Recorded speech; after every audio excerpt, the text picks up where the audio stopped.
할렐루야. 우리를 구원하신 우리 주 예수 그리스도를 찬송합니다. 독생자를 우리에게 주셔서 우리에게 구원의 길을 열어주신 하나님을 찬송합니다. 1년에 성경 일독하는 프로그램 꿀송이 보약 큐티, 오늘 2022년 9월 6일 화요일입니다. 에스겔 39장에서 41장의 말씀을 본문으로 삼겠습니다. 제가 매일 인도하는 대로 여러분 성경을 읽으시고 제가 설명하는 것을 잠깐 들으시고 여러분이 성경을 읽으시면 1년의 성경을 일독하게 되시고 또 성경을 읽고 묵상하는데 조금이라도 도움을 얻게 될 것입니다. 에스겔 40장에서 48장까지는 새 성전에 대한 환상을 기록을 하고 있는 장면입니다. 에스겔서의 마지막 단원이기도 하죠. 이 마지막 부분을 크게 세 가지로 나누면 40장에서 43장까지는 회복된 새로운 성전, 성전이 새롭게 회복이 되는 그런 환상이죠. 44장부터 46장까지는 새로운 성전을 통해서 다시 회복된 새로운 예배에 대한 예언입니다. 성전이 새롭게 회복됐으니까 이제 예배가 새롭게 또 회복이 되는 거죠.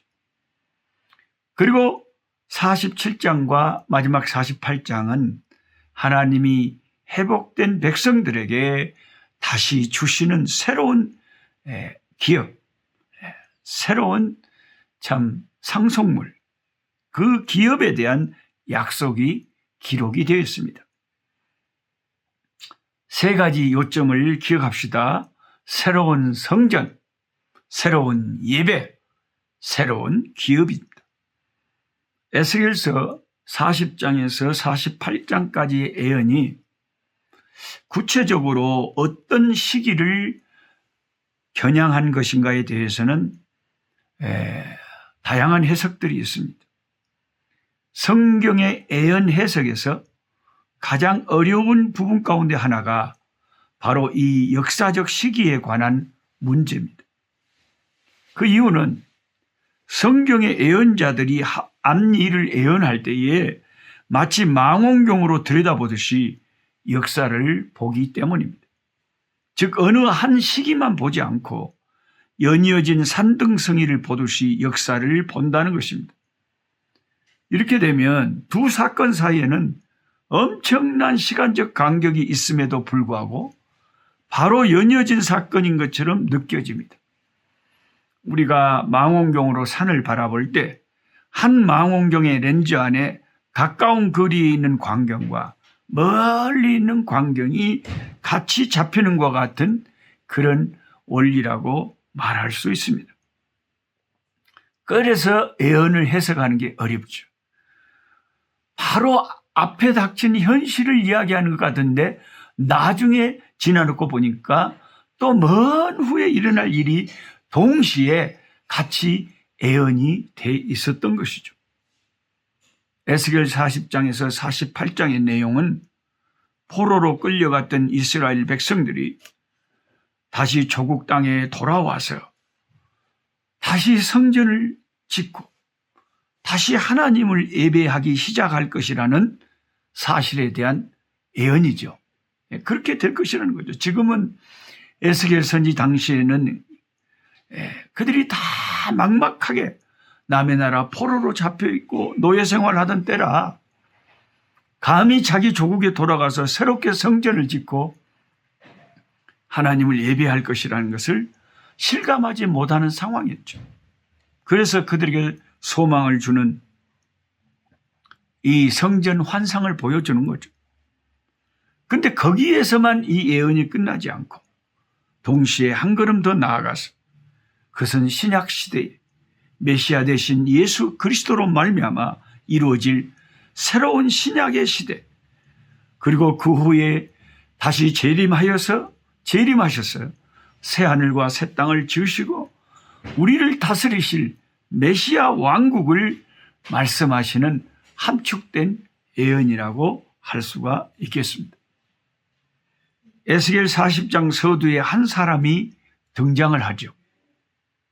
청량하는 장대를 지닌 어떤 사람은 누굽니까? 여기 에스겔 40장의 서두에 등장하는 사람은 성육신 하시고 이 땅에 오시기 전에 구약의 예수 그리스도의 모습입니다. 예수님은 이 땅에 육신을 입고 오시기 전 구약 시대에도 종종 나타나셨는데 그때 두 가지 모습으로 등장을 하십니다. 하나는 일시적으로 잠깐 나타나셨다가 사라지는 천사의 모습으로 구약 시대에 활동하시기도 하셨고, 또 하나의 형태는 사람의 모습이죠. 예수님이 사람처럼 등장하신 특정한 어떤 인간이 아니라 사람의 모습으로 나타나셔서 어떤 사역을 성취하시는 성자 하나님, 그것이 구약의 그리스도의 모습입니다. 에스겔 40장 4절을 한번 같이 읽어보겠습니다. 그 사람이 내게 이르되 인자야, 내가 네게 보이는 그것을 눈으로 보고 귀로 들으며 네 마음으로 생각할지어다. 구약의 예수 그리스도께서 나타나셔서 에스겔 선지자에게 네가 네 눈에 보이는 그것을 눈으로 보고 귀로 듣고 마음으로 이게 하나님이 내게 주시는 어떤 말씀인가 생각하라, 이렇게 말씀하십니다. 예. 요한계시록 신약의 1장 3절을 보면 요한계시록의 말씀에도 이런 말씀이 있지요. 이 예언의 말씀을 읽는 자와 듣는 자들과 그 가운데 기록한 것을 지키는 자들이 복이 있나니 때가 가까움이라. 예.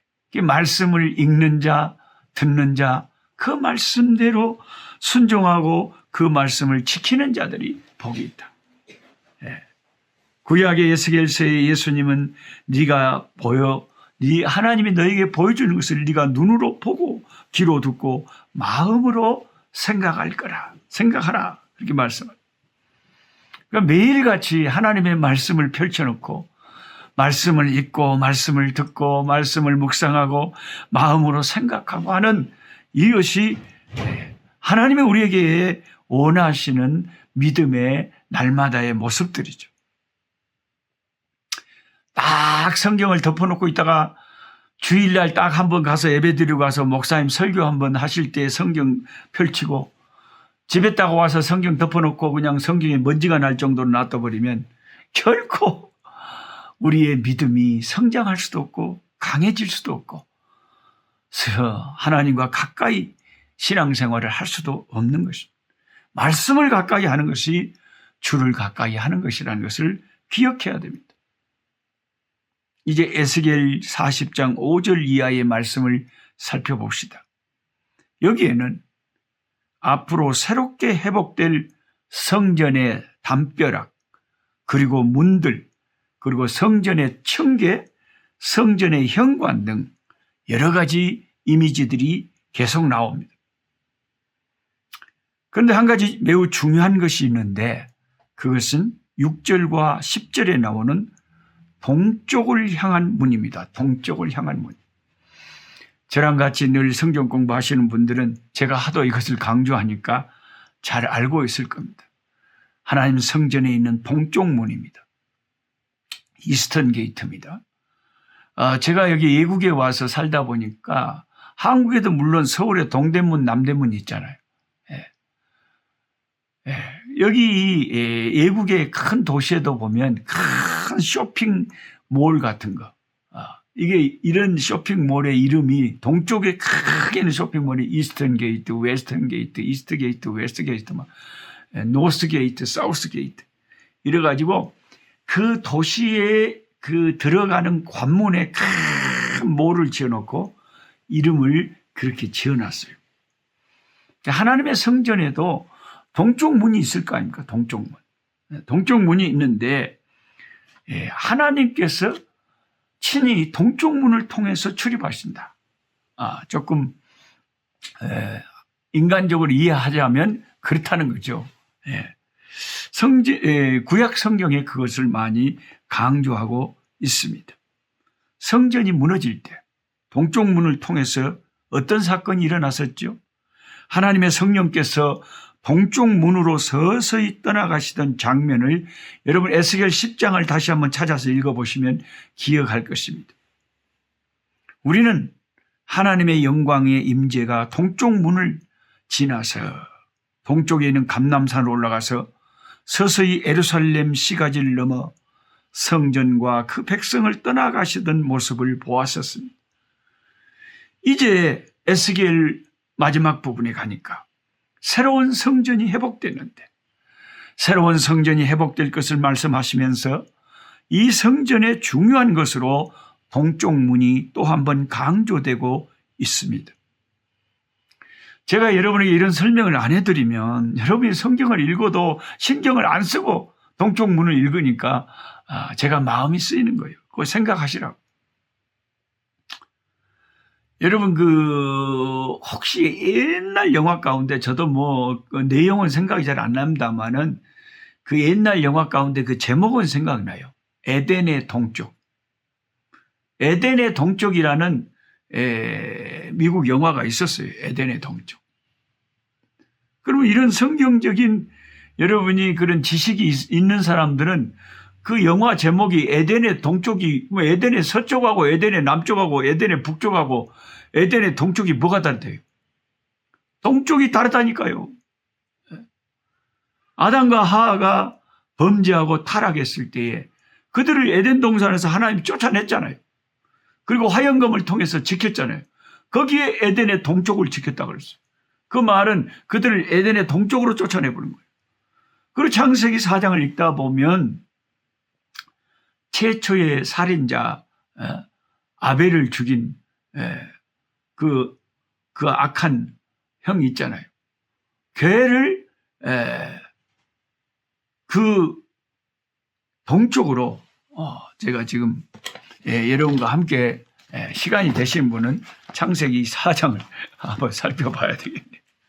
참 근데 성경을 잘 모르고 우리가 아무리 많이 읽어도 설명을 안 들으면 모르기가 쉬워요. 가인이 자 이제 동쪽 이야기가 나오잖아요. 4장에도 창세기 4장에도 가인이 자기 동생 아벨 죽이고 너무 벌이 중하다 그러면서 뭐라 그러냐면 4장 14절에 주께서 오늘 이 지면에서 나를 쫓아내시온즉 내가 주의 낯을 배웁지 못하리니 내가 땅에서 피하며 유리하는 자가 될지라 물은 나를 만나는 자마다 나를 죽이겠나이다.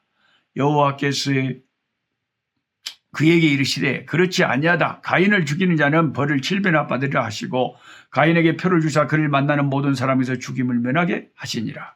그리고 16절에 가인이 여호와 앞을 떠나서 에덴의 동쪽 노 땅에 거주했다. 에덴 동산의 동쪽에 거주. 하나님이 아담과 하와를 에덴의 동쪽으로 쫓아내버렸다니까요.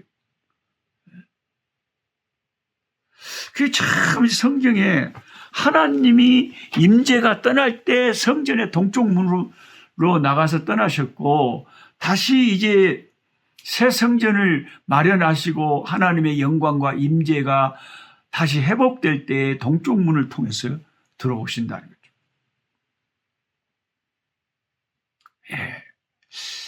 참 예수님께서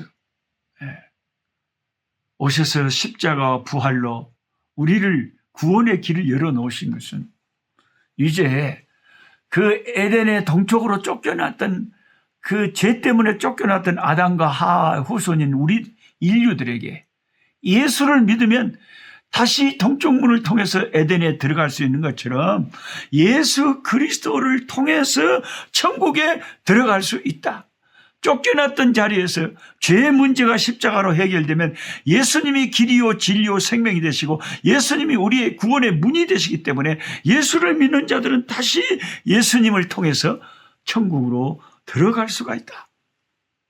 예수님은 동쪽으로 쫓겨났던 아담과 하와 그 후손들을 다시 회복시키시고 다시 에덴으로 이끌 수 있는 새 에덴으로 이끌 수 있는 유일한 길이요 진리요 생명이요 구원의 문이 되신다 하는 것입니다.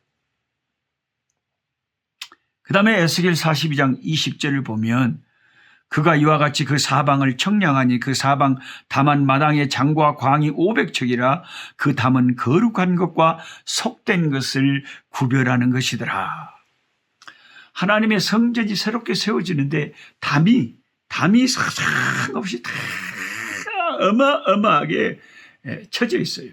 담이 다 싸고 있어요. 담이 싸고 있어요.